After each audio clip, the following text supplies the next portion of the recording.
New York, la ville-monde. La ville où tout est plus grand qu'ailleurs. La ville où chaque détail peut devenir un symbole connu de la planète entière. La ville de tous les contrastes, la ville qui a toujours fasciné les candidats à l'immigration. C'est vrai qu'on est dans une ville qui propose beaucoup de choses tout le temps, donc il faut savoir faire un tri.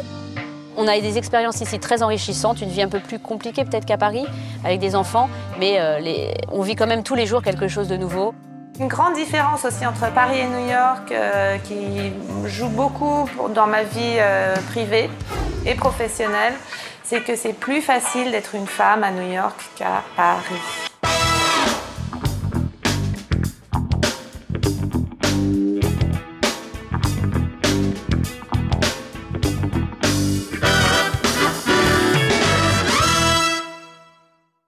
Moi, j'avais cette curiosité d'aller dans une université américaine. C'était quelque chose que j'avais envie de faire. Je voulais connaître le monde anglo-saxon et surtout le système légal anglo-saxon. Je me sens plus en sécurité ici.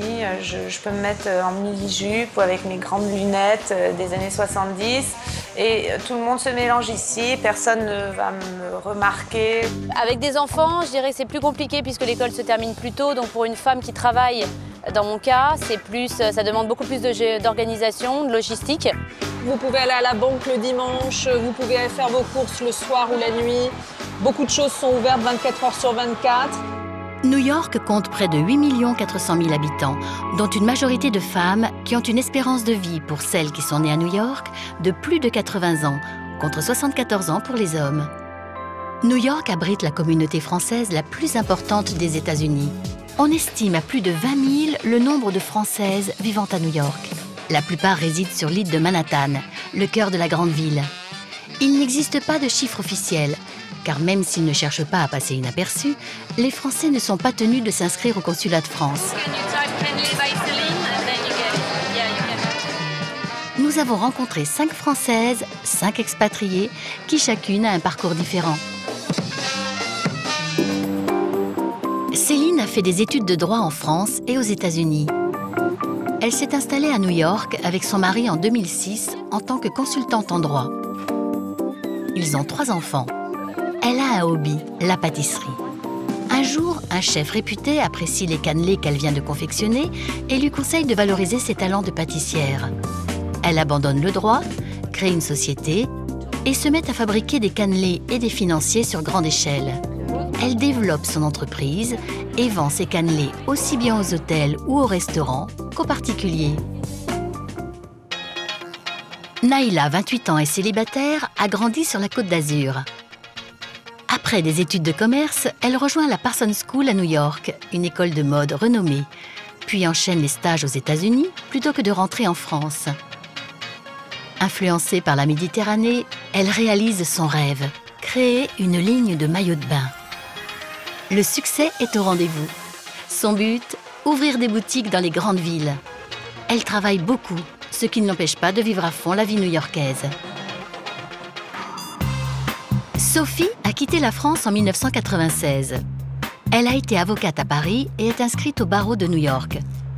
Parfaitement bilingue, en tant que spécialiste du droit français et du droit américain, elle travaille notamment pour l'État de New York. Mais à New York, il est bon d'avoir plusieurs cordes à son arc pour survivre. Sophie est aussi journaliste et elle confectionne des bijoux. Pour lutter contre le stress d'une vie professionnelle intense, elle accorde beaucoup d'importance à l'écoute de son corps et est une fervente adepte du yoga. Corinne est une artiste. Coco Dolé, c'est son nom d'artiste, est née en Avignon. Elle est arrivée à New York en 1997. Elle est à la fois peintre, photographe et elle organise des expositions dans des pop-up galeries, des galeries éphémères. Elle est aussi danseuse et donne des performances artistiques. Après avoir vécu à Manhattan, elle s'est installée à Greenpoint, un quartier de Brooklyn devenu le refuge des artistes qui ont fui le Village, ou Soho à Manhattan, où les loyers sont devenus inabordables. Coco est mère célibataire et a une petite fille, Nour, qui est née à Brooklyn. Juliette, mariée, 2 enfants en bas âge, est journaliste spécialiste des bonnes adresses dans les grandes villes du monde. Elle travaille pour différents magazines et voyage beaucoup en tant que présentatrice d'une émission télé pour une chaîne française qui montre les coins et les recoins des villes. Juliette est arrivée à New York en 2003. elle déborde d'énergie et a une autre spécialité. Elle est styliste et a créé une ligne de vêtements féminins au style mélangeant l'esprit parisien et new-yorkais. Elle gère son entreprise avec son mari et ils viennent d'ouvrir une boutique dans le Upper East Side.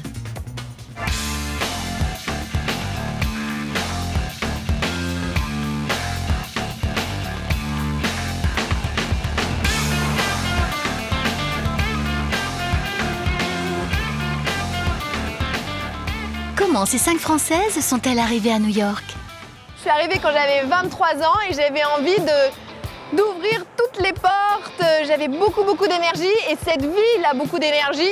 Je suis arrivée ici en sortant d'école, un petit peu par hasard. Je suis venue à New York pour faire mes études à Parsons School, qui est la meilleure école de mode, de stylisme sur New York. En France, j'étais avocate et j'ai réussi à continuer à travailler en arrivant ici pour le cabinet pour lequel je travaillais en France.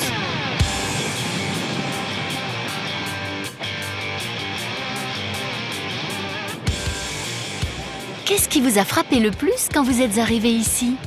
Quand je suis arrivée à New York, ce qui m'a vraiment frappé le plus, c'est la générosité de cœur et d'esprit des gens. J'avais envie de plus de froufrou, de couleurs, de fantaisie. Et quand je suis arrivée à New York, en fait, j'ai trouvé tout ça et c'était complètement sous le charme.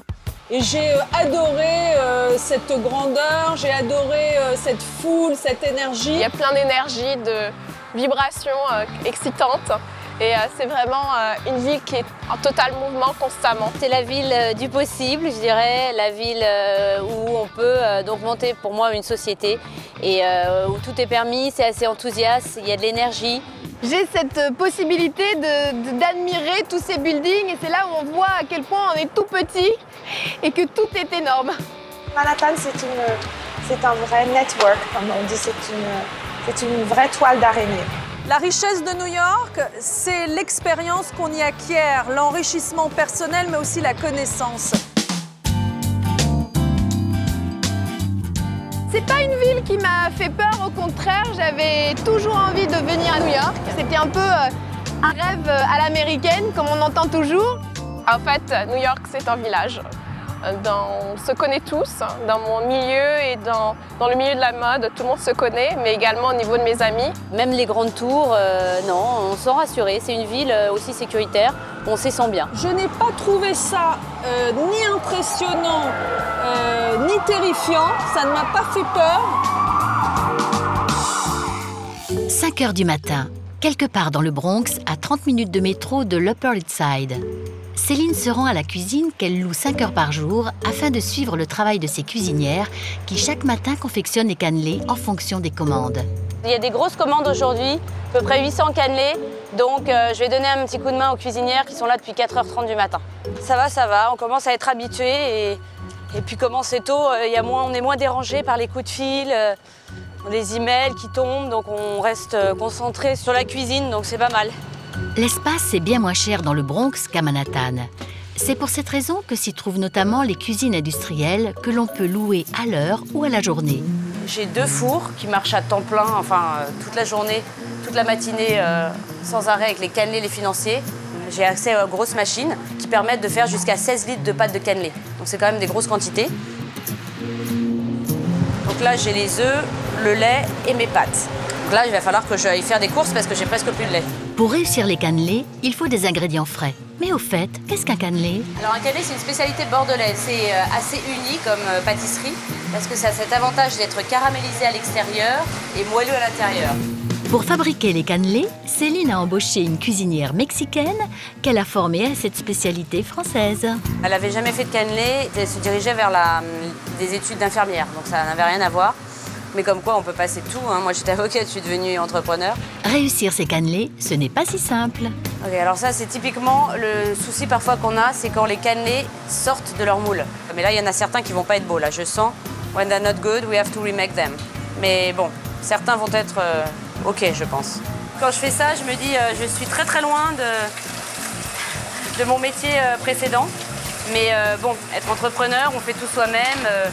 Je fais ça et puis 5 minutes après, je vais avoir un coup de fil d'un client qui va me passer une grosse commande ou alors un interview avec la presse. Enfin bon, voilà, c'est très variable et ça qui est bien, c'est que ça change tous les jours. Une fois les cannelés terminés et emballés, il faut les livrer. C'est le rôle de Dario qui, dès 7 h du matin, se prépare à livrer les clients de Manhattan. We're on the B train right now. It's going to take us about half an hour to 45 minutes to get there.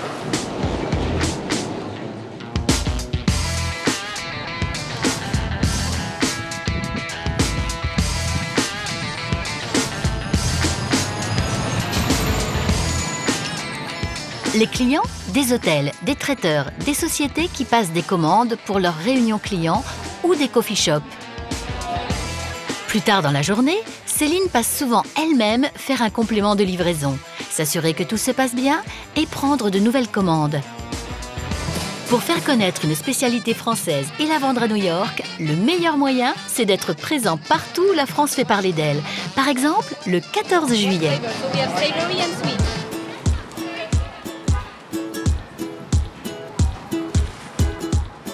Le marketing façon Céline, c'est être là où il faut, montrer ses produits et les faire déguster.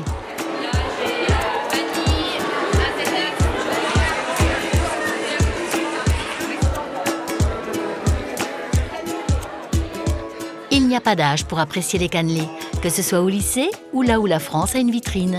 L'ambiance française, c'est important, oui, parce que non seulement, bon, c'est vrai qu'il y a des Français, mais il y a surtout beaucoup de francophiles, des Américains, des New-Yorkais, et qui donc sont très curieux de connaître tout ce qui a trait à la France, mais aussi au niveau culinaire. C'est une spécialité régionale que peu de gens connaissent. The vanilla one is a traditional one, but then we have caramel, which is one of our best flavors for the fall. Des jours comme ça, c'est beaucoup de travail parce qu'on fait à peu près 1000 cannelés dans la journée, donc c'est quand même une grosse production. En moyenne, je vends d'habitude entre 400 et 500 cannelés à l'approche des fêtes, donc on double la production. Oui, beaucoup de travail, mais les résultats sont là. Merveilleux.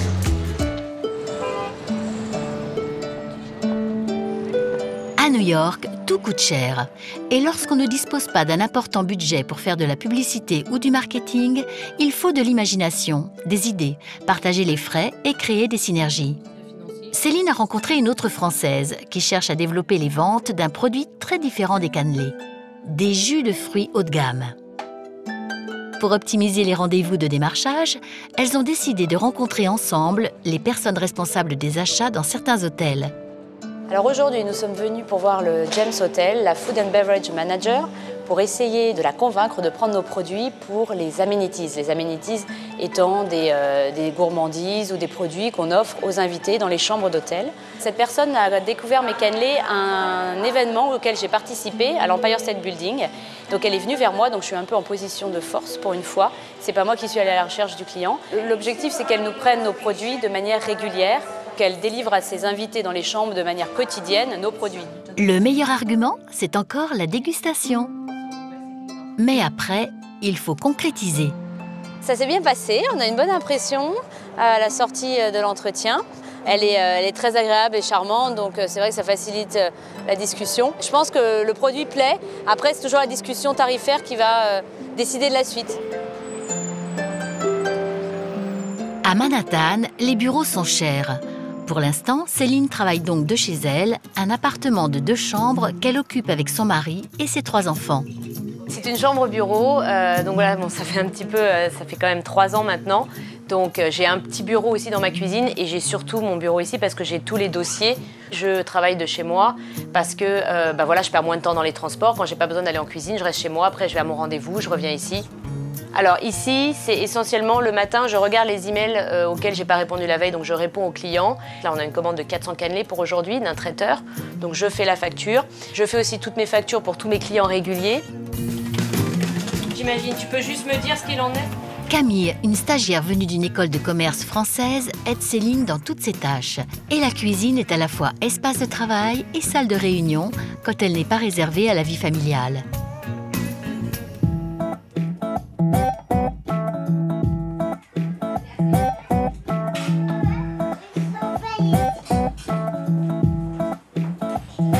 Lorsque Céline ne doit pas aller dans le Bronx, sa journée commence par le petit déjeuner des enfants. Félix, on mange tout, hein? Je prépare le petit déjeuner, mais en même temps, ce qui est assez challenging, on va dire, le matin, c'est qu'il faut préparer les lunchbox. Donc aux États-Unis, il y a très peu de cantines, donc il faut préparer le repas, les snacks du matin et le repas du déjeuner. Heureusement que nous sommes 2, donc mon mari m'aide beaucoup. Martin a un travail plus classique dans une grande société française implantée aux États-Unis. Et ils sont américains, ils sont nés aux États-Unis, donc ils maîtrisent l'anglais, c'est une chance extraordinaire. Brune, elle parle très bien anglais et très bien français. Elle passe d'une langue à l'autre sans problème, avec aucun accent dans les deux langues. Lollipop is a game when at the end when you clap, you blink, you lose. Quand on fait clap, si tu fermes les yeux, tu perds. Oui, l'école ici, c'est quand même c'est une question assez importante et à laquelle on doit se préoccuper 1 an à l'avance avant l'inscription des enfants. Ils ne sont pas au lycée français parce que le lycée français, c'est très cher. Donc la scolarité, c'est 22 000 $, donc c'est quand même exorbitant. Ils sont dans une école privée, petite, du quartier, et puis c'est un bon niveau.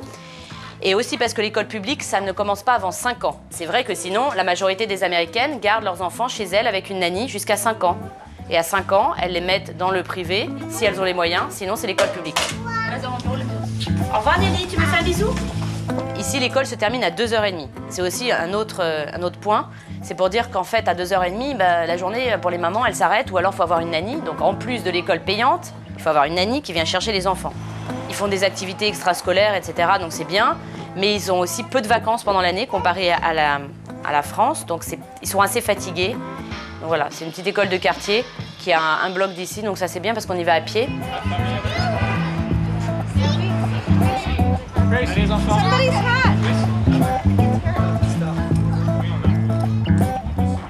Pendant la journée, Céline gère la fabrication, le commercial, le marketing, le développement et tient malgré tout à s'occuper des enfants. Alors le challenge, c'est d'arriver à l'heure, effectivement, parce que ma fille avait son cours de théâtre aujourd'hui, donc elle termine à 4h30, 5h. Et après, il y a le homework, la phase homework, qui est quand même assez intense. On va passer une petite heure, je pense, à travailler. Puis j'ai oublié aussi, il y avait mon fils qui a du homework pour demain. Mais bon, lui, c'est une lettre de l'alphabet à faire, mais ça prend un peu plus de temps avec lui quand même, parce qu'il n'a pas envie de travailler. Les devoirs font partie de la vie quotidienne des écoliers, qui manquent parfois d'application. Côté loisirs, vivre dans un immeuble résidentiel à New York peut avoir des avantages. Tous les samedis matins, la famille au complet se rend à la piscine, qui se trouve 16 étages plus bas. Allez, vous allez à l'ascenseur, sans courir. Tu vas faire le crawl aujourd'hui? Non. C'est super. Si, le crawl, tu le fais bien.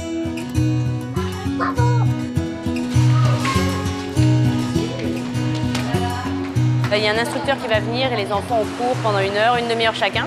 Donc là, c'est le moment un peu relax de la semaine où toute la famille est réunie, on est à la piscine pendant 1 heure, 1 heure et demie. Et c'est très sympa. Donc les enfants sont ravis, sont déjà dans l'eau. Ça va être un bon petit moment en famille. Je viens every Saturday.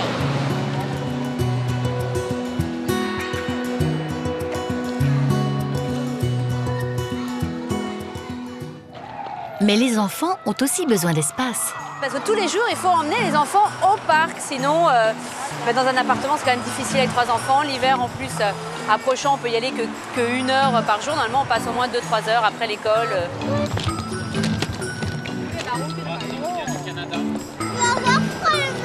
Quand on développe une entreprise, on ne peut jamais se dégager complètement de son travail. Là, je viens de voir une amie de Toronto. Et là, elle m'a commandé 2 boîtes.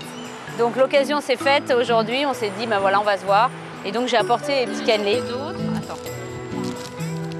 Arriver à concilier une vie professionnelle bien remplie avec sa vie de famille, c'est l'un des principaux challenges auxquels Céline est confrontée à New York. Donc avoir 3 enfants à New York, par définition, on n'a pas beaucoup de temps qui nous reste. Avoir une femme entrepreneur en plus, c'est beaucoup d'investissement de temps, d'investissement d'énergie. Comme moi, mon métier, c'est le marketing et que Céline, initialement, c'est le droit.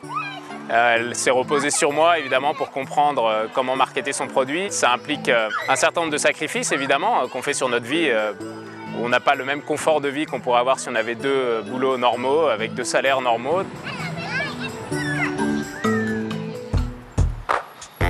Pour développer ses ventes, Céline cherche à installer un point de vente dans un quartier branché au sud de Manhattan. Alors là, on est dans Soho. C'est très trendy, c'est des petits cafés, des boutiques un peu uniques. C'est vraiment un coin qui a été développé en plusieurs années, qui a explosé. Alors là, je t'amène à un endroit qui s'appelle Baked by Melissa. Donc c'est une petite boutique, en fait, c'est une fenêtre qui s'ouvre d'un magasin où une personne vend des mini cupcakes, donc à différentes saveurs. $1 le mini cupcake. Les mini cupcakes se vendent très bien dans la rue, alors pourquoi pas les cannelés? En attendant, Céline cherche à placer ses cannelés dans tous les points de vente possibles. La pâtisserie française est implantée ici depuis plus de 20 ans, donc c'est vraiment une référence.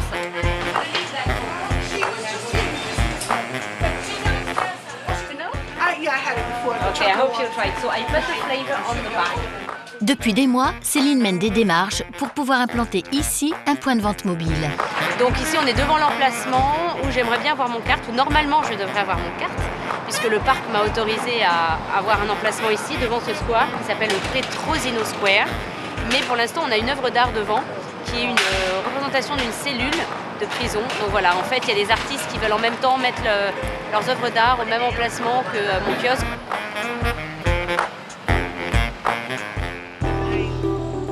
Toutes les occasions sont bonnes pour faire connaître les cannelés. Et Céline répond présent pour participer à un événement dans une galerie de photos française. On veut rendre la photographie d'art plus accessible, voire accessible à tous. Donc ça veut dire édition limitée, photo originale, mais des éditions un petit peu moins limitées qu'une galerie traditionnelle, ce qui nous permet de baisser les prix.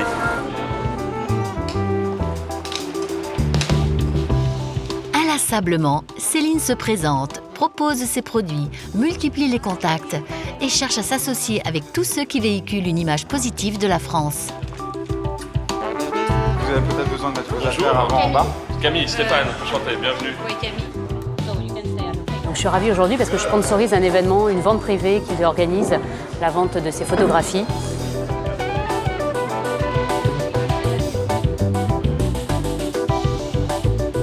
How are you? This is a cannelé. Have you ever tried? Never. Okay. That's very good. À New York, une des clés du succès, c'est le network, le réseau de contacts. Alors, il arrive même que les cannelés sponsorisent la remise des Emmy Awards. Alors le networking à l'américaine, ça consiste à rencontrer des personnes par le biais d'autres personnes. Et c'est toujours comme ça que des liens professionnels se nouent. Éventuellement, pour moi, débouchent sur des nouvelles commandes. On touche une clientèle qui peut être très intéressée par les cannelés. C'est un produit unique. Ils sont toujours en quête de découvrir des nouveaux produits. Il y a des célébrités ce soir. Je ne sais pas lesquelles, on les verra. J'espère qu'elles m'appelleront. Et en tout cas, j'étais ravie de pouvoir sponsoriser cet événement.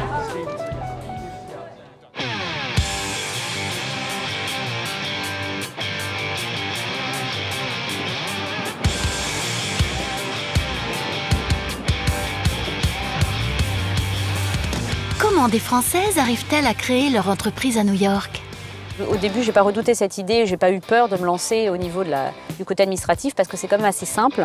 J'ai créé ma société à New York parce que justement j'ai étudié à New York et j'avais tous mes contacts et mes connaissances du marché sur New York, mais également parce que c'était très facile de créer sa propre société. Je l'ai créée en un jour. Très vite, le rêve américain est arrivé à moi. J'ai trouvé un investisseur. Je me suis retrouvée dans un appartement genre loft new-yorkais en plein Soho. Oui, j'ai créé une entreprise. Alors comme j'étais avocate, ça m'a aidée. J'ai pas pris d'avocat pour la créer, donc j'ai fait ça toute seule. C'est peut-être parti un petit peu trop vite parce qu'ensuite tout est redescendu. Mon investisseur m'a lâché, il m'a même copié. Je me suis retrouvée chapter 11 comme on dit ici.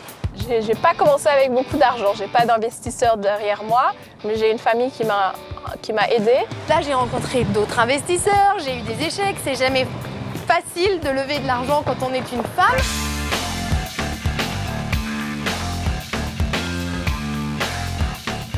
Quelles sont les principales difficultés que vous avez rencontrées en arrivant à New York?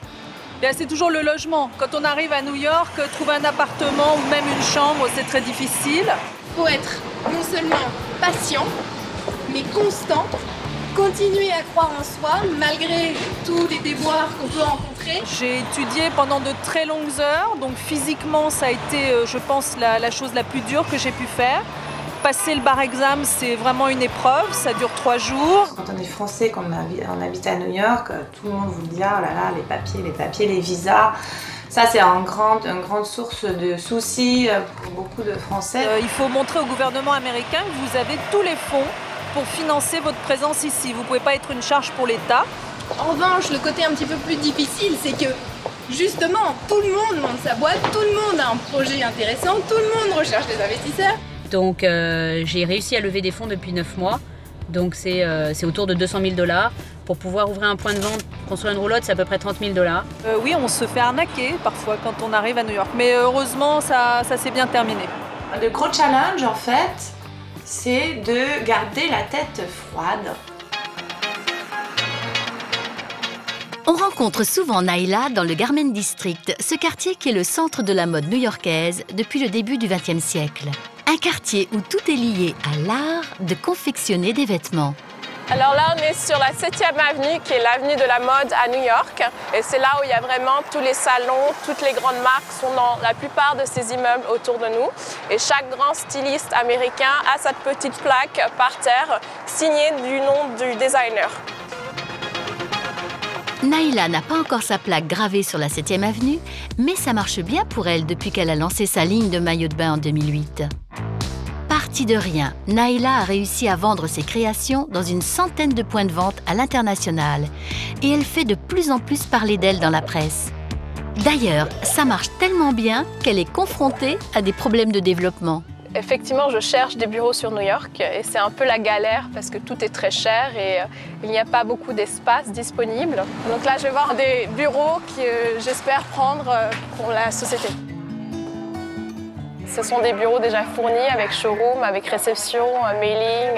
Donc c'est très intéressant comme projet pour Naila. Et ce sont que des bureaux mode, autour de la mode, que des stylistes qui ont leur bureau ici.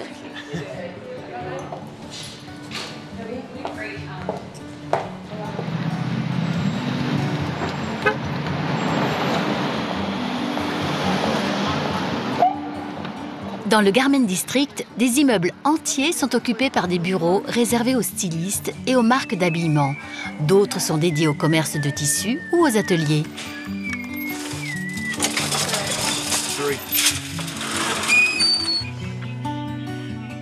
Là, on est chez Mood, qui est un revendeur de tissus de fin de série, de marques assez connues. Et donc, je viens chercher des inspirations de tissus, d'imprimés, de couleurs pour ma prochaine collection. Le Garment District à New York est un peu comme le Sentier à Paris, où il y a beaucoup d'ateliers de confection, de magasins de tissus, où on peut faire des petites quantités sur place et rapidement. Dans les années 1950, 75% des vêtements vendus aux États-Unis venaient du Garment District. Je suis venue voir Nelson, qui est un petit atelier de couture à New York et qui me fait certains échantillons de mes maillots de bain hommes et avec lequel je travaille depuis 3 ans. C'est vrai que c'est beaucoup plus facile et les délais sont de 3 semaines par rapport à d'autres ateliers ou usines en Chine qui est de plusieurs mois. Pour présenter ses produits, Naila loue ponctuellement des showrooms. Notre best-seller, c'est en fait le short éco-friendly. Donc c'est fait à partir de bouteilles de plastique et c'est recyclé. Donc cette année, on vient de sortir la collection robe de plage. On a également celui-ci qui a été notre best-seller au maillot de bain femme, qui est dans un tissu Extra Life italien. Même si elle s'entoure ponctuellement de collaborateurs, Naila fait tout elle-même et surtout le travail de création. Le processus commence avec des dessins à la main sur mon carnet d'idées et qu'après je remets sur mon ordinateur avec des schémas un peu plus complexes et que je transmets après à l'usine. Ça par exemple c'est un échantillon que j'ai reçu d'une usine. Ils m'ont envoyé comme ça, donc je vais leur dire non, voilà, on enlève le bouton, le placement du logo sera différent. Hi, how are you? I'm Naila. Nice to meet you. Welcome in. Thank you for coming in and review the line. Une des manières de vendre ses produits, Naila présente sa collection directement aux acheteurs des grands magasins américains ou étrangers. Alors là, on vient de faire une vente avec Yael, qui a un magasin à Shanghai. Donc on vend vraiment à l'international. Et elle vient de me faire une très belle commande sur les shorts hommes qui sont recyclés. You know, it's French. It's always very luxurious and it's always like, you know, chic. Yeah. Le label France, ça aide. Mais pour vendre, il faut aussi de belles photos. Et Naila, ce jour-là, doit choisir ses mannequins. On arrive chez mon photographe Paul. Hi Paul, how are you? Good to see you. Good to see you. Come on in. Thank you. Là, on est pour le casting. Donc, j'ai fait venir quelques filles de différentes agences, justement pour essayer des maillots et pour faire un test shoot. Je cherche vraiment quelqu'un qui a un joli corps, une belle personnalité.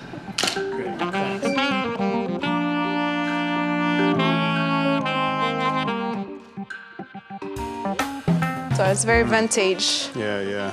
Alors c'est la première fois que je vois un book sur iPad, un portfolio, et c'est assez nouveau, mais c'est sympa. Have you shot any swimwear? Alors j'ai beaucoup aimé Melinda, que j'ai trouvée vraiment très belle. Alors, elle est un peu métisse, donc vraiment les couleurs vives sur elle vont vraiment bien rendre. Et je pense que ça sera vraiment très vendeur. Elle a un peu ce côté exotique. Naïla travaille beaucoup et pour se détendre, elle pratique le jogging. Donc le Hudson River, c'est un endroit très sympa au bord de l'eau. C'est là où je viens me détendre après une journée de boulot. Et en fait, c'est vraiment très agréable de courir au bord de l'eau. C'est une ville tellement trépidante, New York, qu'on a besoin de souffler et de lâcher prise. Parce que sinon, on a la grosse tête, quoi.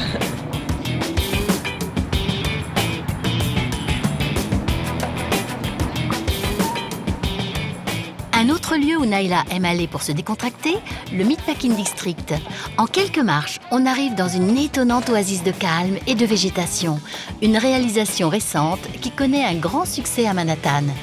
Nous sommes sur le High Line, qui est un de mes endroits préférés pour me balader, me promener à New York.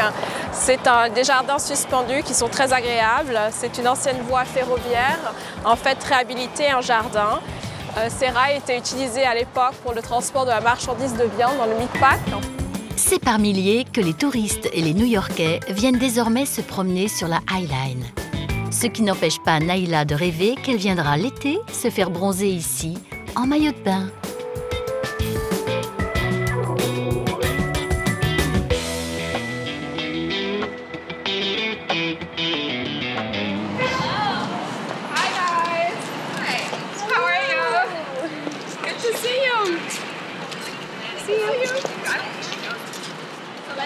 On est samedi. Naïla et deux amis se sont donné rendez-vous pour prendre un brunch à la française.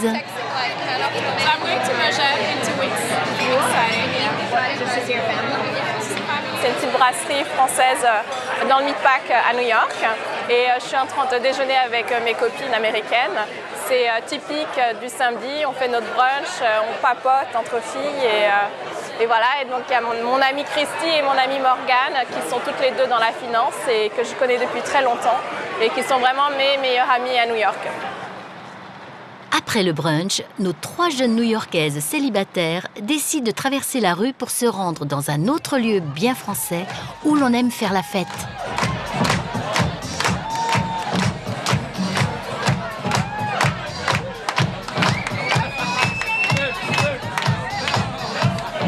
C'est un restaurant français à New York. Il y a du champagne, on fait la fête en plein milieu de l'après-midi. C'est un peu le concept Saint-Tropez, mais à la new-yorkaise.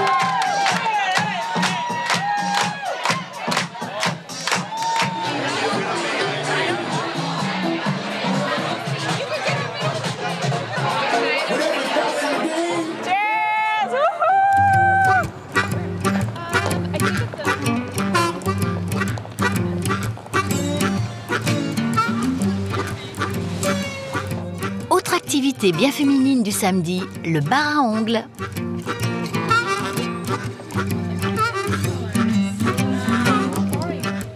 C'est un bar à ongles qui est très sympa, on peut se faire des choses assez uniques. Et c'est vrai que par rapport à Paris ou en France, il n'y a pas beaucoup de bars à ongles de ce style. Là, on est dans le bar à ongles qui est un peu plus luxueux de ce qu'on peut trouver sur New York. C'est quelque chose où on peut se faire des ongles un peu farfelus avec des couleurs marrantes, des petites paillettes, des petites choses un peu excentriques.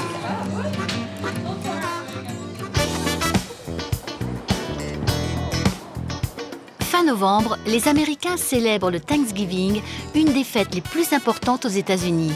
Naïla a décidé de préparer, avec l'aide de son frère Julien, venu lui rendre visite, le dîner de fête traditionnel.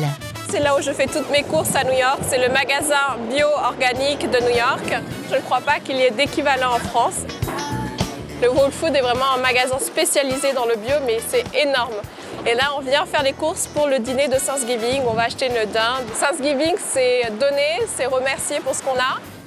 C'est une fête américaine, mais aussi canadienne, où l'on prépare une dinde et que l'on partage en famille et entre amis.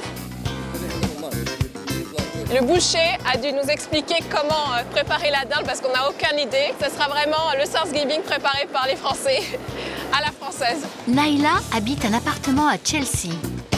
La dinde. Le boucher à Whole Foods nous a expliqué qu'on devait mettre la dinde dans ce plastique-là avec les épices, secouer et mettre dans le four.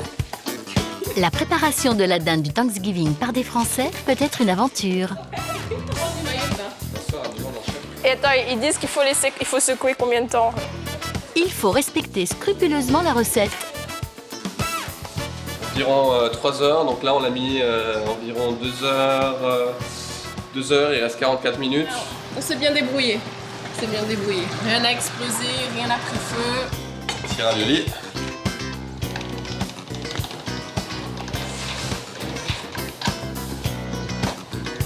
Si tu pouvais un peu mieux aplatir la ravioli là.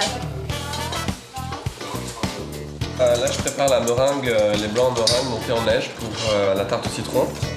On a invité quelques amis, des Américains, des Français, des Serbes, une dizaine d'amis qui seront là à partager avec nous ce dîner que Julien et moi avons préparé. Ça m'arrive oui, de faire pas mal de dîners, j'aime bien regrouper des amis ensemble de différents backgrounds.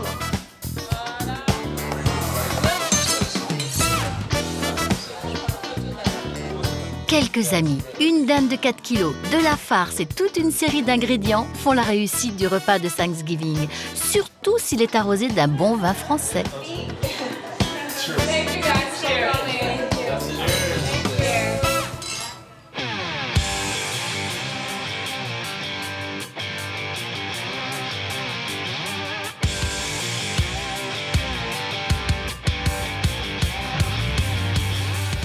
D'un point de vue professionnel, quelles sont les grandes différences entre New York et la France? Je pense vraiment que New York est encourageant pour les jeunes entrepreneurs, peut-être plus que Paris. Pour lancer une entreprise, pour monter sa société, c'est sûr que c'est très rapide. Personne ne vous met des bâtons dans les roues. Mais c'est vrai que c'est assez simple, rapide. En France, je crois que c'est plus compliqué. Enfin, fiscalement, c'est plus facile ici de commencer une entreprise qu'en France. Moi, je sais qu'en France... Ça, c'est un peu dur, hein. Ils taxent beaucoup. On n'est pas jugé sur son âge, donc j'ai commencé ma société à 18 ans, alors que je sais qu'en France, on m'aurait jugé, oh, j'ai pas d'expérience, etc. Mais par contre, ici, on m'a pris au sérieux tout de suite. Maintenant, on paye des impôts comme tout le monde. Il n'y a pas énormément de différence entre la France et les États-Unis, quoi que tout le monde en dise.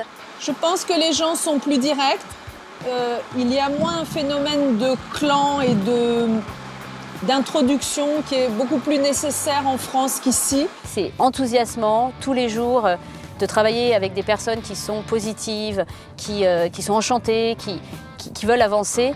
Ça fait du bien et c'est ça qui fait tenir. Sophie, métier principal, avocate. Elle habite la 58e rue. Ce matin-là, elle doit se rendre dans le quartier du Bronx pour une plaidoirie. Elle ne dispose pas d'un cabinet fixe, elle est très mobile et elle transporte en permanence ses dossiers dans son sac qu'elle appelle son bureau à roulettes. Elle se déplace principalement en métro, le moyen le plus rapide pour bouger à New York. Sophie est consultante et a le statut d'expert auprès des cours fédérales de l'État de New York et du New Jersey. Les juges ou les clients privés peuvent faire appel à elle 24 heures sur 24. Nous sommes dans le Bronx. C'est aussi un gros centre légal puisque comme dans tous les boroughs, ce qu'on appelle boroughs, c'est-à-dire Brooklyn, Manhattan, Staten Island, etc., on a tout le système des cours de justice qui est reproduit. Et cette cour est débordée, c'est une des cours les plus actives des États-Unis, ici dans le Bronx. Ici, derrière moi, c'est la cour civile. Et c'est à cet endroit que Nafissatou Diallo a obtenu donc, un accord avec Dominique Strauss-Kahn. Sophie collabore tous les jours avec la police et les juges, en français et en anglais. Et je suis venue m'occuper d'une affaire dans laquelle la défendresse ne parlait pas un mot d'anglais. Pour que la procédure soit régulière, il faut que quelqu'un parle français et qu'il soit certifié en tant qu'expert par les cours. Donc j'ai passé des examens très précis pour ça. Le Bronx a mauvaise réputation. Et même si le quartier a évolué en bien ces dernières années, il reste un des endroits les plus difficiles de New York. Il y a certains tribunaux qui restent ouverts donc jusqu'à 1h du matin. Ça, c'est une différence par rapport à la France. On considère que le Bronx, c'est un peu une zone rouge. Alors, j'ai jamais eu peur. Il m'est arrivé une seule fois d'être un petit peu chahuté, disons bousculé par des jeunes garçons. Ils étaient 3. Et je leur ai dit très clairement que s'ils souhaitaient s'attaquer à moi, il y aurait des répercussions puisque j'aurais à ce moment-là leur ADN. Et je leur ai dit que ça serait quand même dommage de passer 25 ans en prison. Alors là, on est devant un bail bond. C'est un des exemples de business qui fonctionne 24 heures sur 24. Et c'est là où vous venez chercher votre garantie financière pour garantir que vous allez vous représenter devant le juge à la prochaine audience. Je crois qu'il y a une fierté dans le Bronx. Il y a ce qu'on appelle une vibe. Les gens ne s'habillent pas pareil, ils ne parlent pas de la même façon, mais ils n'en sont pas pour autant diminués. Au contraire, ils sont assez fiers d'être du Bronx. Jennifer Lopez, qui est assez connue, elle vient du Bronx, elle le dit très souvent, Jennifer from the Bronx. Il y a un côté cool dans le Bronx.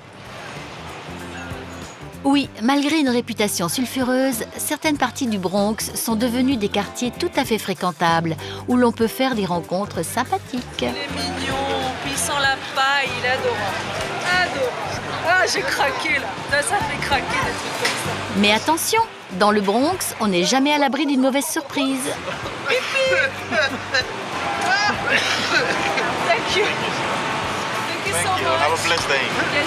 C'est le prix à payer quand on craque sur les bébés du Bronx. C'est pas grave.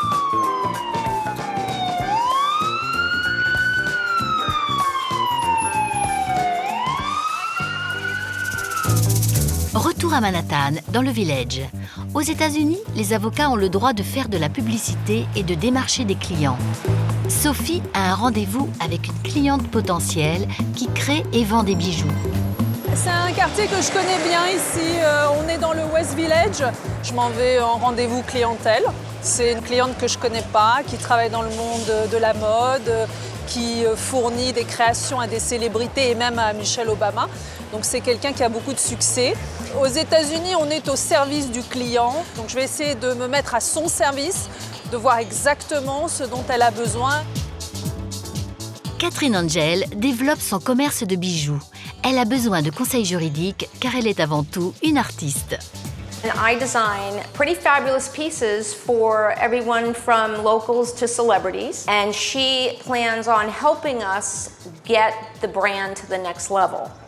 It's really great to have a legal advisor because as an artist, you want to be an artist and you want to continue to be creative and you don't want to have to really worry about the business and the legal side of things, but yet it's also important.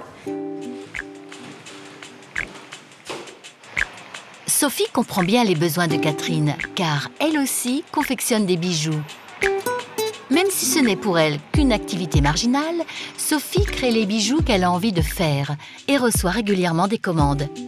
Alors, je suis venue chercher du cuir parce que c'est une cliente qui voudrait un bijou avec du cuir. Je fais aussi des bijoux pour le plaisir et aussi pour faire plaisir à mes clientes qui veulent des choses très spécifiques. Donc, il faut les rendre contentes. Je connais plein d'avocats qui sont des artistes pas possibles, qui font des œuvres d'art, des sculptures. Bon, moi, il se trouve que mes bijoux ont été mis dans un magazine et que ça m'a obligée à créer un petit business autour. À New York, le métier d'avocat n'est pas incompatible avec celui d'artiste. Ça, c'est de l'or. Ça, c'est du quartz rose, de l'améthyste. Je suis en train de reproduire une pièce que j'avais déjà faite en plusieurs couleurs. Et là, j'ai une cliente qui m'a dit, moi, je le voudrais vraiment en cuir. J'ai pas trouvé en cuir, mais j'ai trouvé en daim. Ce sera très joli pour elle. C'est une femme italienne, très sophistiquée, donc je pense qu'elle appréciera. But nobody can deny that there is a luck factor. In New York, Sophie Pearson, M&N. Autre casquette de Sophie, elle est aussi journaliste. Nous sommes devant donc l'immeuble de M&N. M&N, c'est une chaîne câble indépendante de la ville de New York. C'est vraiment la chaîne des New-Yorkais. J'ai produit plusieurs émissions. J'ai fait en fait une étude sur la mafia. Je suis encore journaliste. Je contribue à l'Huffington Post. J'écris, je produis moi-même certaines pièces que je soumets à des rédactions comme TF1 ou TV5 Monde. Je continue, mais simplement, c'est pas ma seule activité. Beaucoup de New-Yorkais ont une vie professionnelle très dense, d'où l'importance de pouvoir décompresser. Près de chez elle, Sophie apprécie le calme du parc Riverside et de ses habitués. Bonjour monsieur, il ne va pas bouger, hein? Ça va? La ville de New York favorise l'installation d'œuvres d'art en plein air. C'est vraiment intéressant cette notion de musée en plein air. C'est quelque chose qui est très agréable à New York. On peut voir des œuvres d'art non seulement dans les musées, mais aussi à l'extérieur. J'aime bien cet aspect-là à New York, c'est la culture. On est tout le temps stimulé au niveau de l'œil, mais aussi au niveau cérébral, parce que c'est aussi une ville où on apprend beaucoup. Entre une forêt de gratte-ciel, une voie rapide et l'Hudson River, le Riverside Park est une oasis de verdure et de tranquillité. Et ce qui est très caractéristique de New York, c'est qu'on passe toujours d'un monde à l'autre, c'est-à-dire ce monde un peu industriel, de voitures, de bruit, à quelque chose de beaucoup plus calme, comme l'eau, qui est très apaisant. Alors voici encore un exemple d'une œuvre d'art en plein air. Et la vraie question de cette œuvre, enfin ce qui me vient à l'esprit, c'est est-ce que la ville de New York vaut plus qu'un diamant finalement, puisque c'est une bague de fiançailles. Et beaucoup de gens qui viennent ici ne peuvent plus repartir, donc c'est vraiment comme un mariage finalement.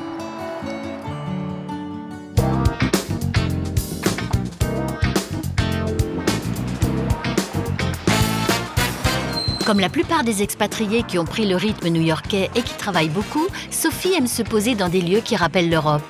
Là, nous nous trouvons à Italie. C'est l'endroit où je prends mon petit café, ma petite pause café. C'est aussi un luxe parce que la tasse de café est vendue au prix de l'or. C'est 4 $, mais ça vaut vraiment le coup. C'est le meilleur café de New York. Et meilleur qu'en France, hein, café italien. Pour aider son corps à lutter contre le stress de la grande ville, Sophie attache beaucoup d'importance à une alimentation saine. Alors ici, nous sommes dans un magasin où je viens très souvent. J'achète mon huile d'olive, j'achète mon vinaigre balsamique et puis d'autres produits. J'achète aussi des olives, des tapenades. Ce sont des produits gourmets, disons. Voilà, c'est ça. Jérôme, c'est mon conseiller. Donc à chaque fois que je viens, je suis contente déjà de lui parler en français. C'est toujours agréable. Votre suprême de pistache, qu'est-ce que c'est ça? Alors, la suprême de pistache, alors ça, c'est un produit qui vient directement de Sicile. C'est de la pistache avec de l'huile d'olive. Et alors ça, vous allez goûter. C'est délicieux. Voilà. C'est vraiment délicieux. Bon, merci beaucoup. Voilà, très bien. Tout le plaisir était pour moi. À bientôt, c'est toujours un plaisir de vous voir, Jérôme. En métro, en taxi ou à pied, en vraie New-Yorkaise, Sophie rationalise ses déplacements, ce qui lui permet de faire un maximum de choses en une journée. Alors en général, ma journée se termine par du yoga. Le yoga, c'est très important pour la forme physique. À New York, il faut être très en forme physiquement, mais aussi mentalement. Et une des vertus du yoga, c'est d'accroître le fonctionnement du cerveau. À New York, les studios de yoga sont des sanctuaires où l'on vient se décontracter, se ressourcer. Le yoga apporte paix et bien-être et ses adeptes sont à New York de plus en plus nombreux. C'est pas une mode, c'est vraiment un lifestyle, comme on dit ici, c'est-à-dire un art de vivre, un mode de vie.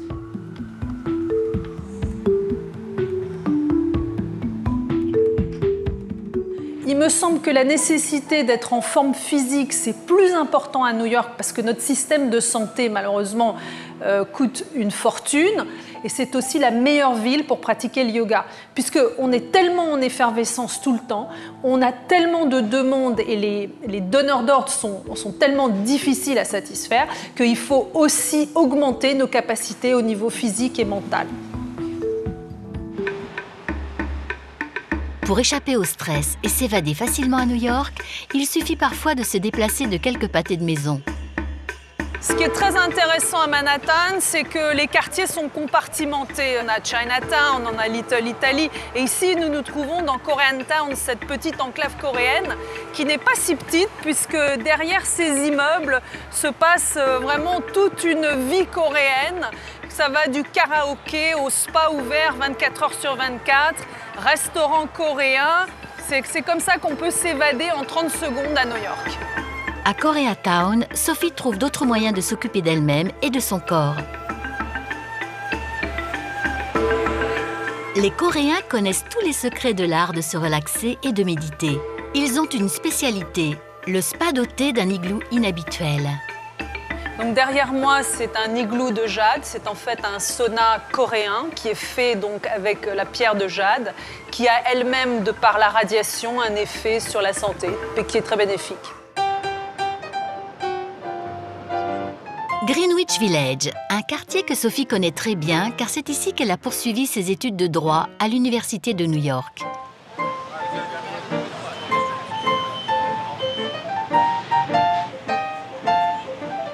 C'est vraiment un quartier étudiant parce que le campus d'NYU est à proximité. Il y a beaucoup d'étudiants, beaucoup de sandwicheries, des boîtes de nuit, enfin vraiment tout ce qu'il faut pour les étudiants. C'est le quartier où pendant un an, Sophie a travaillé d'arrache-pied de 12 à 18 heures par jour, tous les jours, week-end compris. Alors là, nous arrivons purement et simplement sur le campus d'NYU. Ça, ce sont les dormes. Moi, je ne pouvais pas louer de chambre dans ces dormes parce que c'était trop cher. Donc c'est pour ça que j'avais loué un appartement en colocation sur la 85e rue. Donc ça me faisait une distance assez grande pour venir à l'école. Et les drapeaux d'NYU sont partout, hein. NYU occupe une très grosse partie de Lower Manhattan. J'y ai trouvé aussi des gens qui étaient formidables, comme une propriétaire d'une petite boutique qui faisait des sushis et j'avais pas le temps de faire la cuisine ou de rentrer chez moi. Et donc c'est un quartier plein de souvenirs. Plein de souvenirs, plein d'amitiés, plein de bonnes choses. Nous arrivons à la Law School, donc sur la droite ici, et c'est l'endroit où j'ai étudié. Bien là, je me trouve devant le 40 Washington Square South, qui est l'école de droit où je suis allée lorsque je suis arrivée aux États-Unis.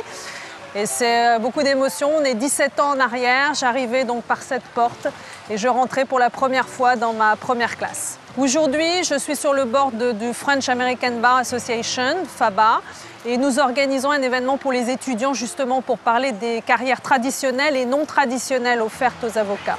C'est avec beaucoup d'émotion que Sophie participe à cette conférence, ravie de partager son expérience. There are 50 other people. Americans probably find some little niche. Maybe it's your language skill that's gonna get you a foot in the door.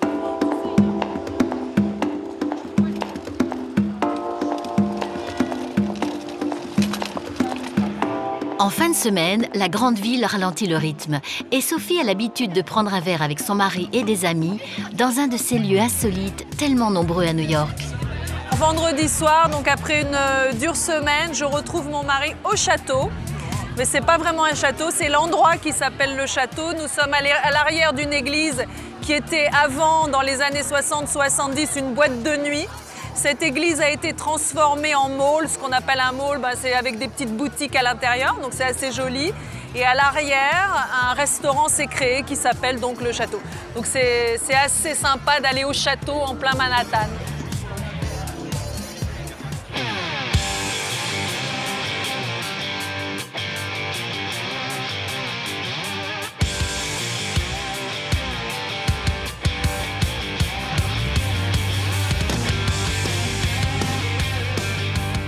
Qu'est-ce qui vous étonne le plus à New York? New York est une ville qui croit aux gens, qui croit aux espoirs, qui croit aux rêves. Je crois que ce qui caractérise New York d'abord, c'est l'énergie, les gens, leur volonté d'être vraiment disponible, d'être direct, d'être efficace. Travailler ici, il y a un enthousiasme tous les jours avec les Américains qui est quand même assez agréable. New York est une ville très internationale avec des gens du monde entier, des gens de différentes cultures, de différents backgrounds. D'ailleurs, j'en perds mon français. C'est ça qui est génial, c'est que vous pouvez vraiment partager, échanger sur tous les soucis que l'on rencontre. Les gens se croisent, se côtoient, ont des relations, se racontent leur vie, quelle que soit leur fonction ou leur métier.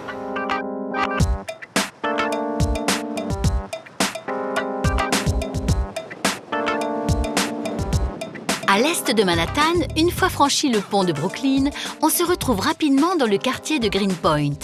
Un quartier en pleine évolution, jadis peuplé d'immigrants polonais, où se retrouvent maintenant de nombreux jeunes, de nombreux artistes que la hausse des prix de l'immobilier a fait fuir Manhattan. Une ambiance un peu babacool. C'est là qu'habite Coco Dolé, qui connaît parfaitement le milieu des artistes de Brooklyn. Coco adore son quartier. Elle y habite depuis 2007. Moi j'habitais dans l'East Village avant, c'était là où tout se passait avant, dans le downtown Manhattan. J'ai tous rapatrié à Brooklyn parce que les loyers sont devenus trop chers. Ça a été envahi par le conformisme des grosses marques. On est en plein cœur de tout ce qui se passe en ce moment avec toutes les séries télévisées. Le L World, c'était une série télévisée sur les lesbiennes. Et maintenant, il y a Girls, c'est un truc que moi je regarde tout le temps. Et c'est une série qui est un peu l'équivalent de Sex in the City, mais à Brooklyn. Coco travaille chez elle, un appartement de 2 pièces dans une petite maison de 4 appartements.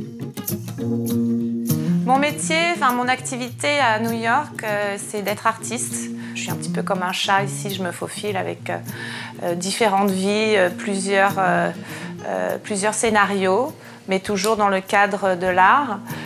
Donc j'ai commencé par la peinture il y a 5 ans, 6 ans. Et puis après je me suis intéressée à la photo et puis je me suis intéressée à la performance artistique aussi puisque j'ai commencé ma vie d'artiste en tant que danseuse en petit rat de l'opéra au théâtre d'Avignon. Donc j'ai aussi un langage avec le corps. J'ai été aussi la muse d'autres artistes, j'ai posé pour des peintres et des photographes. J'ai fait plusieurs petites peintures, des petites peintures ovales, pour en faire des petites pins comme ça. Donc ici on a l'origine du monde, donc c'est une peinture, une interprétation pop à la Coco Dolé de l'origine du monde de Gustave Courbet, qui est une peinture scandaleuse. Je crée mes propres mignonnes avec mes copines. Je les prends en photo, je les habille, je les dessine. Je crée des contextes, des environnements bucoliques où j'incorpore et mes dessins et mes photos.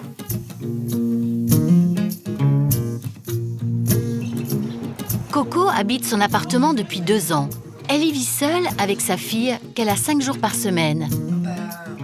C'est ma choupinette, elle s'appelle Nour. Ah Nour, choupinette. Elle va avoir 3 ans, 3 jours.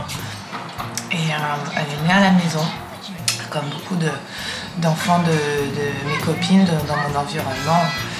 Ça se passe couramment. Je suis entourée d'une communauté de femmes qui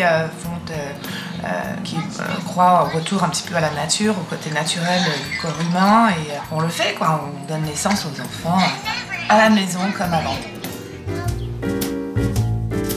Tous les matins, Coco conduit Nour à la crèche à vélo. Je suis dans une mégapole, mais dans un village. À Manhattan, je ne prendrais pas le vélo, par exemple. Il y a beaucoup plus de circulation en ville. Les taxis jaunes, ils sont complètement fous. Tout le monde est toujours à l'arrache là-bas. Ici, on est plus tranquille. Allez hop, make a right. Prête? Voilà, on dépose Nour. La petite école, c'est une sorte de petite garderie super mignonne. C'est dans un appartement. Jacques. Voilà.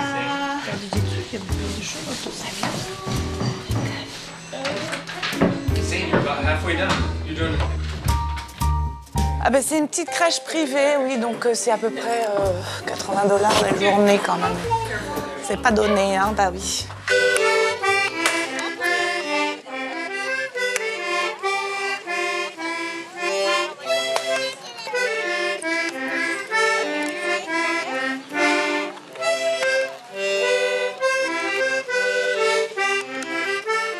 Le quartier de Greenpoint était auparavant entièrement couvert d'arbres, d'où son nom. En français, l'endroit vert. On est à Greenpoint dans un parc qui s'appelle McGorlick Park. C'est à côté de chez nous. C'est un parc super agréable, un peu plus secret que les autres parcs de Brooklyn. Et on s'est rassemblés ici pour l'anniversaire de ma fille. Elle a 3 ans. Coco a invité ses amis qui ont aussi des enfants en bas âge et avec qui elle partage la manière retour à la nature d'élever les enfants.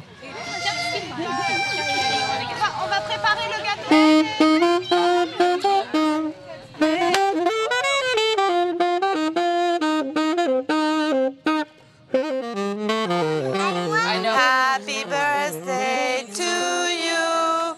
Happy birthday, dear Nour.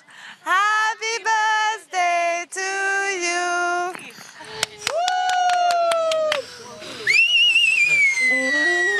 Well, that's an American cake, right there. C'est un vrai gâteau américain, ça.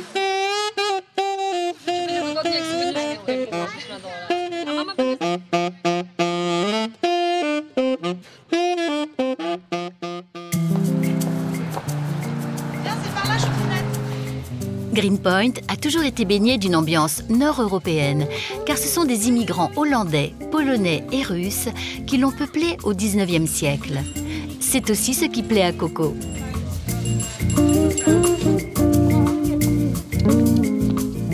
On va faire un petit tour dans le quartier, on va voir des copines, des boutiques, où tout est accessible à pied et à vélo.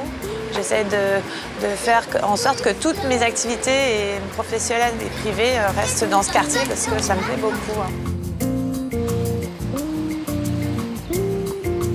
C'est aussi un quartier où l'on peut vivre avec le sens de la débrouille, avec des budgets modestes, si l'on prend le temps de fouiner. C'est une boutique pour enfants à Williamsburg, très fréquentée par toutes les mamans du quartier. C'est l'endroit où on fait des petites trouvailles d'habits. Donc c'est basé sur l'idée des articles de seconde main. Ici on dit second-hand store.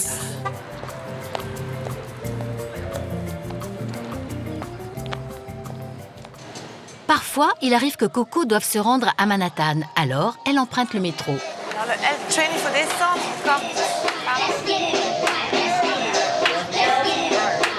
Ah, ils sont géniaux ces mecs, je les ai vus déjà danser dans le métro. Ils prennent carrément, ils dansent font du pole dancing pendant que le métro est en marche.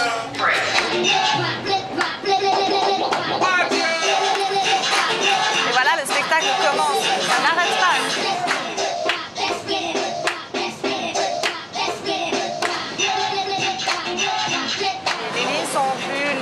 Donc c'est uptown, downtown, en haut de la ville, en bas de la ville, linéaire, et elles se croisent. Il y a très peu comme à Paris, de métro qui fourmille toute la plateforme de la ville sous terre.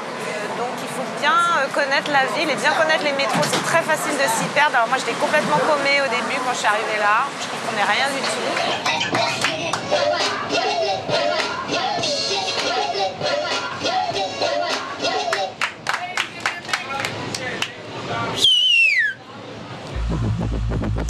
Coco est une artiste, mais il lui arrive aussi d'organiser des expositions pour d'autres. Elle doit donc être au courant de tout ce qui se passe dans le monde de l'art à New York. Donc là, on se trouve dans une foire d'art contemporain française qui s'appelle Cutlog, qui vient s'installer à New York pour la première fois. Donc c'est assez intéressant. Il y a un mix de galeries françaises et américaines. Ce sont des boucliers français, en fait, de police française, qui sont montés comme un château de cartes. Alors, on se demande, il y a une espèce de rapport de fragilité et de force en même temps.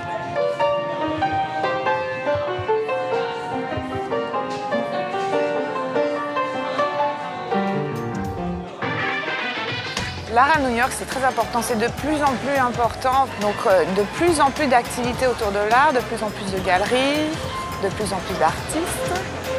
C'est très démocratique, l'art maintenant. Ça devient la nouvelle façon de penser, de philosopher.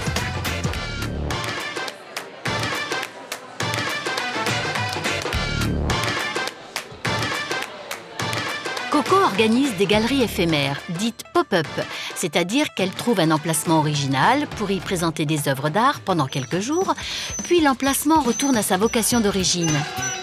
De la même manière que Cutlog, elle s'intéresse aux artistes émergents, à l'avant-garde, et cherche à découvrir les nouveaux talents.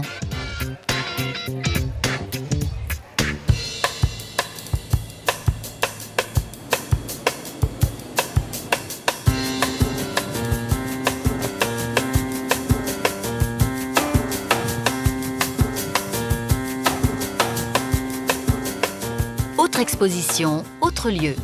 Nous nous trouvons sur une petite île qui s'appelle Randall's Island, qui est entre la presqu'île de Manhattan et le Queen. Sur cette petite île, on a une foire d'art internationale qui s'appelle Frieze, qui vient de Londres. On a une grande sculpture érigée par un artiste américain qui s'appelle Paul McCarthy, qui était à l'origine un artiste expérimental dans les années 70. Il faisait beaucoup de performances. Ça commence à 30 ou 40 000 $ ici, ou peut-être 15 000, ce serait le plus petit prix, alors qu'à Cutlog, 15 000, ce serait le plus gros prix. Les foires d'art contemporain sont quand même des foires à but commercial. C'est un photographe new-yorkais qui s'appelle Ryan McGinley. Et donc là, c'est une photo de mes amis aussi, qui s'appelle Indias, une nouvelle égérie du cinéma et du milieu de la mode.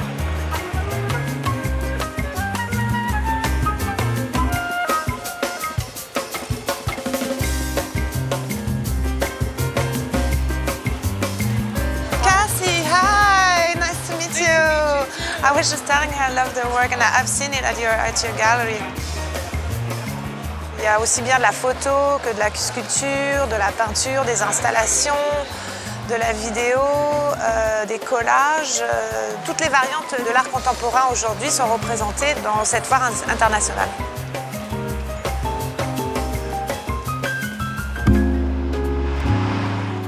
Au sud-est de Manhattan, le quartier de Bowery est devenu un des hauts lieux de l'art contemporain.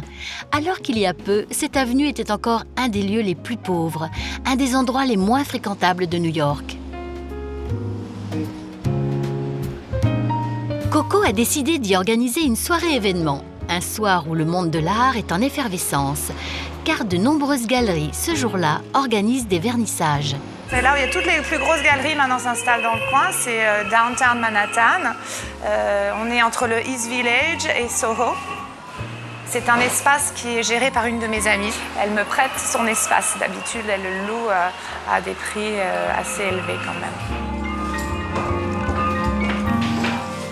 Pour Coco, cette soirée est importante car elle présente à la fois une performance, un show chorégraphique et un film sur cette performance avec une musique originale spécialement composée pour la soirée. C'est un petit peu différent de ce que je fais d'habitude. Là, c'est une installation et une performance avec une collaboration avec deux autres artistes. Un artiste qui a fait le film avec moi et aussi avec Pierrot qui a composé une musique originale pour la performance que je vais donner tout à l'heure. Ça, c'est le début d'un peu d'une sorte de mythologie. C'est le début d'un mystère.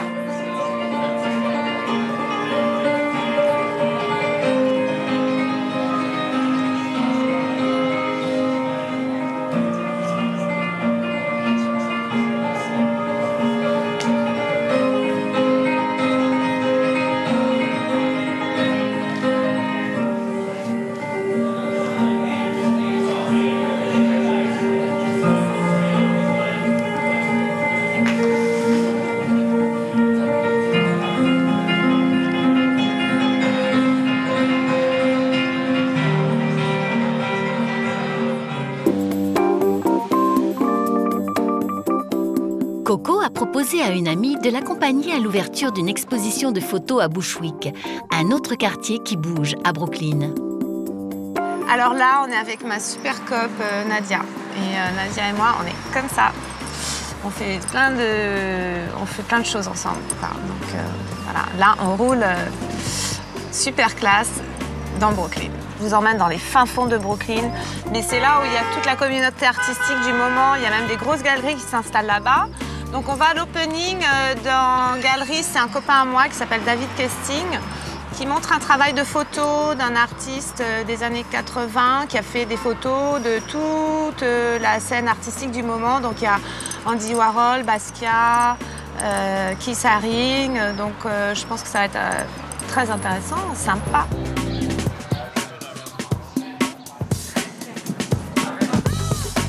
Et ben voilà, t'as Jean-Michel et puis Andy. Andy Warhol, photographié par Ricky Powell dans les années 80.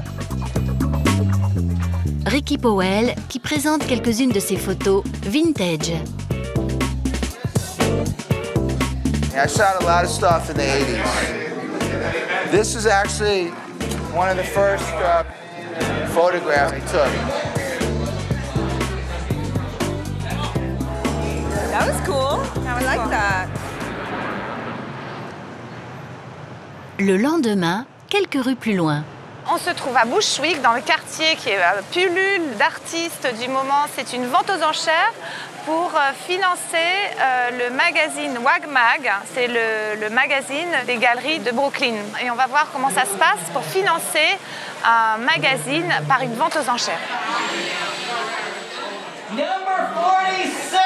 C'est une forme assez humoristique d'organiser une vente aux enchères avec une forme théâtrale, une espèce d'aspirateur là qui brasse les tickets. On achète des tickets à l'avance qui sont à peu près $250 le ticket. Mais si vous êtes pioché par l'aspirateur, donc vous avez le droit de choisir en priorité l'œuvre que vous voulez. Toutes les œuvres qui sont exposées, ce sont des donations d'artistes de chaque galerie qui participe dans les galeries Brooklyn. Les artistes donnent les œuvres personnelles, les œuvres d'art pour faire bénéficier le magazine. Je suis excentrique, pas barge, excentrique.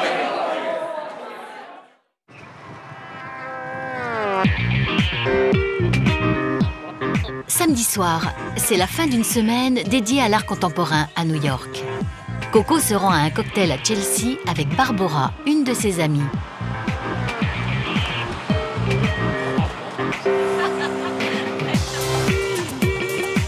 Toutes les deux fument des cigarettes contemporaines. C'est des cigarettes électroniques qui sont vraiment très pratiques à New York puisqu'on n'a plus le droit de fumer, ni dans les bars, ni dans les restaurants, ni dans les endroits publics, même dans les parcs. Dans les parcs, ils vous interdisent de fumer complètement. On va dans le quartier des galeries à New York, donc on va à Chelsea, un peu la crème de la crème des galeries américaines. On vous emmène dans un endroit très particulier. On vous emmène sur le toit d'une galerie aussi française, donc dans un contexte américain-français. À New York, on aime organiser des événements sur les toits. C'est quand même extraordinaire qu'ils construisent toujours à New York. Et avoir une terrasse sur le toit, c'est le nec plus ultra pour une galerie. Nous sommes chez Valérie Cueto, une galerie où l'on vient admirer et choisir les œuvres d'art sur rendez-vous. Il y a un Daniel Buren d'ailleurs qui est juste là derrière nous.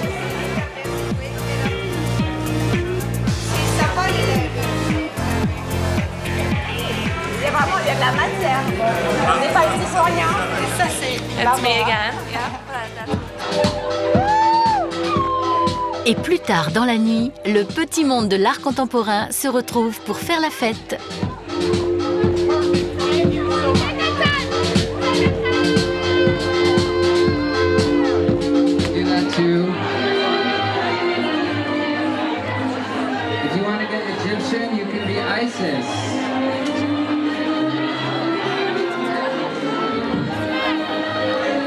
This is getting better. People are dancing to music dance party. Dance like you are a leper. Dance like a leper.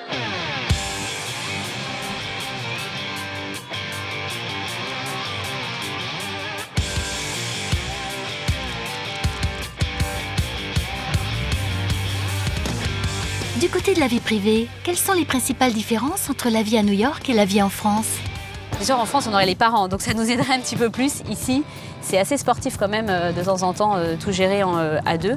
On se sent moins étriqué ici, je pense mentalement qu'à Paris.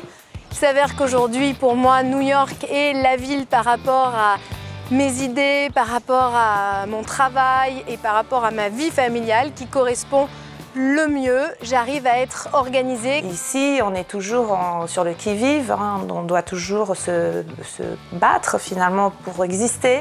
C'est vrai que le fait de ne pas avoir la famille, ça ne permet pas de souffler de temps en temps ici, donc c'est un petit peu dur au niveau du rythme.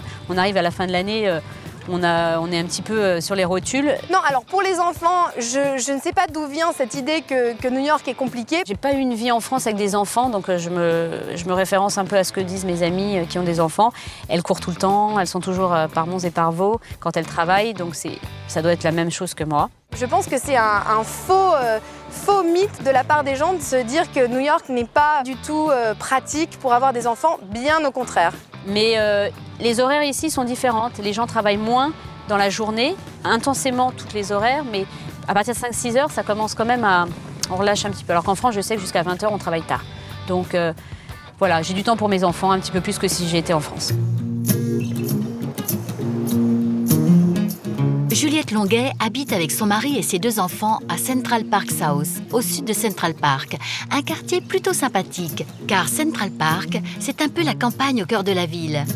Juliette se rend à son bureau dans le Upper East Side en traversant le parc à pied. Alors j'habite au pied de cet immeuble. De loin, mon immeuble me paraissait pas tout petit, mais quand je vois cette tour énorme qui est en train de se construire et qui va devenir la tour la plus chère de New York, puisque dès que vous dépassez Essex House, qui est un hôtel très connu à New York, eh bien vous avez la vue sur le parc. Le parc, 4 km de long sur 800 mètres de large au cœur de Manhattan. Le parc est vraiment adoré de tous les New-Yorkais pour plusieurs raisons. Une des raisons, les rencontres inattendues que l'on peut y faire. What is the name? Are you a dog walker? Yes. All brothers and sisters? Exactly, yeah. You're lucky. Central Park est aussi considéré comme une énorme salle de gym. Ça donne envie. Le soir et le week-end, la circulation automobile y est totalement interdite. Alors, place aux sportifs. Journaliste spécialiste des bonnes adresses, Juliette nous emmène dans un des quartiers qu'elle préfère à New York. Un quartier dont elle connaît tous les recoins, Soho, au sud de Houston Street. Soho a été envahi par les artistes dans les années 1960 et 70, lorsque les immeubles industriels ont été convertis en lofts bon marché. Aujourd'hui, beaucoup d'artistes ont laissé la place à une faune hyper tendance et leurs ateliers ont été souvent convertis en boutiques branchées. Donc là maintenant, je vous emmène chez Selima. Selima est à New York depuis au moins 25 ans et elle a ouvert sa première boutique sur Bond Street quand elle est arrivée, qui est vraiment un mélange à la fois d'objets, de vêtements vintage. Hi, bonjour. Avec 5 boutiques aux États-Unis et 2 à Paris, le succès de Selima est dû à l'originalité de ses lunettes. Bon alors moi, je suis dingue des lunettes de Selima. Ce que j'aime, c'est surtout leur forme très particulière, avec toujours cet esprit vintage. Ah, c'est marrant ça. Donc celle-ci un petit peu mouchetée, parfait pour la tendance panthère de la rentrée. Et elles existent pour l'été en rose. Oui, quand vous arrivez chez Selima, il faut se lâcher. La voilà.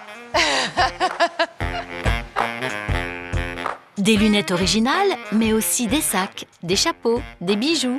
En fait, Selima vend tout ce qu'elle aime et avant tout, un style. Moi, je suis opticienne optométriste, basée à New York depuis 20 ans. Et je collectionne les sacs vintage Hermès, Chanel et les vêtements aussi. Et donc, par amour, j'ai monté cette boutique. C'est assez haut de gamme, en fait, ce que je vends. C'est plutôt des grandes marques et tout. C'est une passion qui est devenue un business. Donc, c'est ça qui est intéressant. Une autre adresse originale, elle aussi bien française, un laboratoire de parfums. Ici, on vous concocte des fragrances sur mesure. Le labo, c'est vraiment mon endroit préféré en parfum à New York. Ici, on vous conseillera à la perfection et surtout, vous ne serez pas déçus. On peut réaliser ce parfum avec les produits qui sont directement importés de Grasse. Tubéreuse, c'est le parfum exclusif pour New York. Et pour attirer le client, rien de tel qu'un distributeur de parfums gratuit. Alors, le labo a même son petit bénitier vintage devant la boutique et vous pouvez appuyer et vous parfumer directement. Soho et Nolita sont des quartiers à la mode et il n'est pas rare d'y croiser des célébrités. Encore faut-il les reconnaître. Alors elle, c'est juste la plus grosse styliste de New York. Elle passe comme ça, complètement inaperçue avec ses cheveux rouges. Mais les cheveux rouges sont très distinctifs. C'est elle qui a lancé Sex in the City, la série Sex in the City. Si elles étaient super lookées de la tête aux pieds et si Manolo Blahnik est devenu aujourd'hui ce qu'ils sont, eh ben c'est grâce à elle.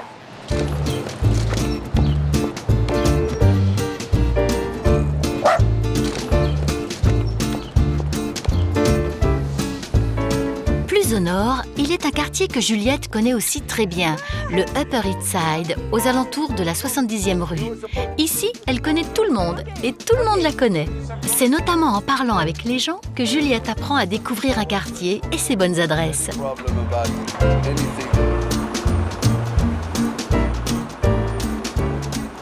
You guys, of course.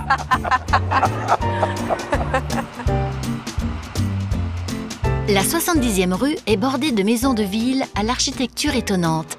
Alors, quoi de plus normal que d'y trouver une boutique hors norme? Donc, petit stop chez Grill & Go. Salut! Bonjour, comment ça va? Christopher Go possède une véritable caverne d'Ali Baba, un paradis pour décorateurs en mal d'objets extraordinaires. Nous vendons les choses insolites, rares, exclusives, oui. Et donc, comme tu dis, un cabinet de curiosité. Et c'est pas le meilleur, c'est le seul. Exact, exact. Et donc, on va dans toutes les parties du monde pour montrer aux gens aux États-Unis les choses fabuleuses qui existent dans les autres pays. En plus de son métier de journaliste spécialiste des bonnes adresses, Juliette a un autre métier auquel elle se consacre de plus en plus. Elle est styliste et elle a lancé sa ligne de vêtements. Elle a même ouvert sa propre boutique dans une de ses belles demeures de la 70e rue. Tout le charme de cette boutique, c'est justement la Townhouse. L'explication, une petite maison sur 2 étages comme il y en a beaucoup à New York et à Londres. Alors cette fois, je vous emmène en haut. Et voilà pour l'effet surprise, une boutique à 2 étages, presque comme si l'on était chez moi. D'ailleurs, je pense qu'à l'époque, ça devait être un appartement. Et je vous emmène d'ailleurs dans la salle à manger où je vais organiser un déjeuner cette semaine à laquelle vous serez conviés. En plus de notre énorme cabine d'essayage, j'ai derrière les rideaux mes bureaux, notre atelier où l'on travaille de manière très sérieuse. Oui, il faut travailler sérieusement et être tenace pour réussir à New York. Juliette a 4 employés. Elle travaille avec son mari qui s'occupe du back-office, tandis qu'elle consacre son énergie à la création, au marketing, aux relations publiques et à la vente. Une bonne idée, Juliette organise dans sa boutique des déjeuners auxquels elle invite ses clientes, qu'elle reçoit dans les règles de l'art. Je suis en train de faire la mise en place du déjeuner, très art de vivre à la française, avec les noms de chaque femme. C'est compliqué parce que je veux qu'elle fasse connaissance et en même temps, c'est sympa qu'elle se retrouve à côté d'une fille qu'elle connaisse. Pour l'occasion, le bureau se transforme en cuisine et tout est bientôt prêt pour accueillir une douzaine de convives. Avant de monter son entreprise, Juliette a longtemps travaillé dans le monde du luxe à Paris et à Miami, et cela aide. En 2003, elle lance à New York ses premières robes dans son style bohème branché. Elle se fait un nom dans le milieu de la mode et un article du New York Times l'aide à lui ouvrir des portes au niveau international. La boutique de la 70e rue a ouvert en septembre 2013. Elle est la consécration des efforts que Juliette déploie avec une énergie inépuisable. Bettina, bienvenue dans la conversation de cosmétiques que nous avons. From my collection, and I complimented her. She said every time you wear something, you're the most beautiful woman. Comme toutes les créatrices de mode, Juliette doit montrer ses réalisations en photo chaque fois qu'elle sort une collection. Aujourd'hui, on photographie la collection hiver. Bon, eh bien ça y est, on y va, en plein cœur de Brooklyn, direction la rue, pour des photos urbaines, un peu street life, féminine, rock pour la nouvelle campagne. Là, cette année, on n'avait vraiment pas du tout envie de nature. Donc pas d'arbres, pas de côté romantique, mais d'être plus devant des immeubles délabrés, des portes qui ressemblent à rien, toujours avec un côté rue, limite un peu flou, pour mettre en avant la mannequin et surtout les vêtements qu'elle porte. Petit souci, ce jour-là, de gros camions occupent l'emplacement prévu.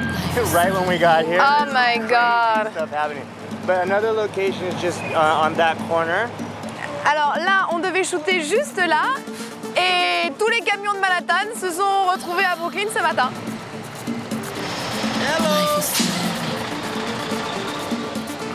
Mais tout finit par s'arranger.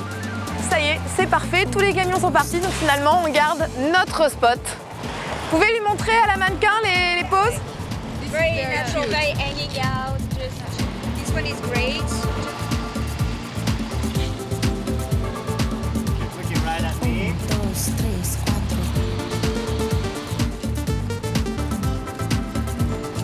Walking towards me. Perfectionniste, Juliette a l'œil à tout, vérifie tout.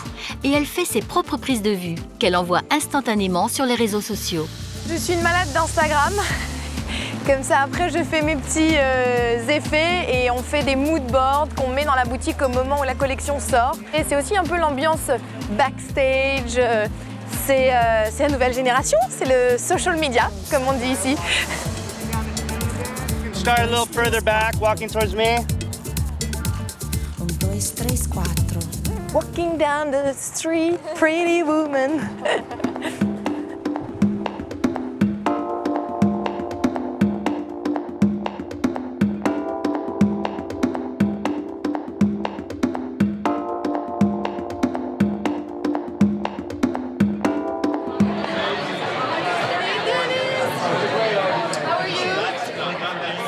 Donc ce soir, nous sommes dans une charity, comme on les appelle à New York. Il y en a énormément et les New-Yorkais adorent se retrouver pour défendre une cause. La cause du jour, rassembler des fonds pour donner à des jeunes défavorisés l'occasion de s'exprimer sur des problèmes de société à travers le cinéma. Alors, c'est quand même assez rare de se retrouver dans une maison new-yorkaise, une énorme townhouse. Et voilà, cette famille ce soir ouvre les portes pour cette œuvre caritative. La manière de lever de l'argent ce soir, c'est un peu comme les vraies charities à l'américaine. Vous pouvez bider. Vous avez plusieurs lots et des iPads qui sont mis à disposition. Vous avez juste à cliquer sur bid. Bider en français signifie en quelque sorte faire une offre.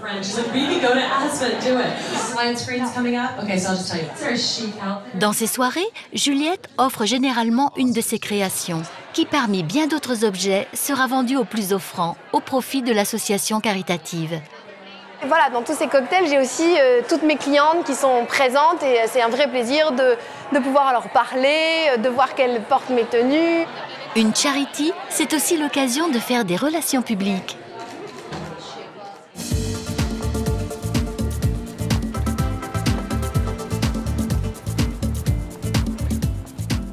À New York, quand on lance une entreprise, il faut être visible et il faut se démultiplier pour être présent partout. Il faut travailler énormément, ce qui n'empêche pas de joindre l'utile à l'agréable.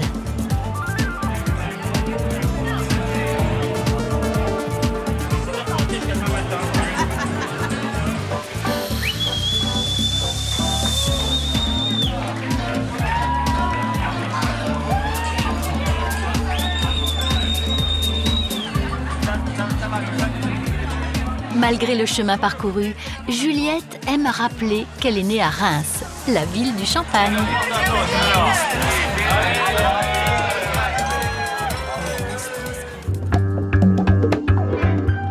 Vivre à New York, c'est un choix, un effort, un plaisir.